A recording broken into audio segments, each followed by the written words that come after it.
ধুলিয়ান থেকে পালিয়ে আসছে হিন্দুরা। ধুলিয়ান ফেরিঘাট থেকে নৌকা করে কালিয়াচক ৩ নম্বর ব্লক তথা বৈষ্ণবনগর থানার অন্তর্গত পার্লালপুর হাইস্কুলে আশ্রয় নিল ৫ শতাধিক হিন্দু।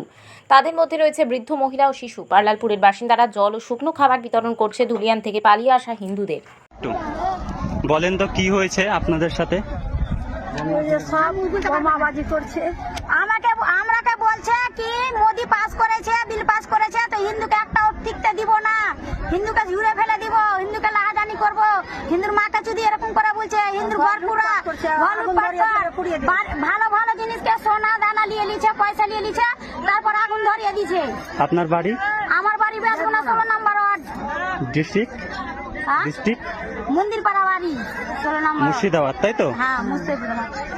আচ্ছা, দেখেন এইভাবে অত্যাচারের জন্য সব হিন্দুরা আমাদের মালদা ডিস্ট্রিক্টে এসে ঠাঁই নিচ্ছে প্রাণ বাঁচানোর জন্য। এরকম অনেক অনেক মানুষ এসছে নৌকা পার করে। হিন্দুর মাথা ফাটিয়ে দিয়েছে মেয়েরা, আর হিন্দুর প্রত্যেকটা ঘরে আগুন জ্বালিয়ে দিয়েছে।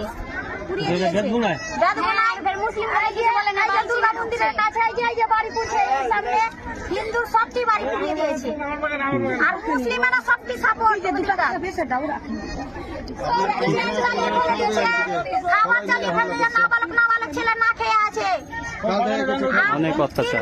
3বার করে ঘর পুড়াইছে, 3বার করে বম ফুটেছে, 3বার করে ঘর পুড়েছে, আর ছেলে লাঠিরে দাঁড়িয়ে দাঁড়িয়ে আছে। মেয়ে ছেলেকে তাড়াছে হিন্দুদের, মেয়ে ছেলের গলায় হেঁচে লাগাইছে, আর সেই ঘর আগুন আছে, আর পালিয়েছে, আর ফের ভাঙচুর করছে। কিছু রাখে না, কিছু রাখেনি। মেয়ে ছেলের হাত ধরে লিছে, হিন্দুর মেয়ের হাত ধরে লিছে, বলছে কি রেপ করাকে, এরকম করে বলছে। শুনতেই পেলেন কিভাবে অত্যাচার করছে।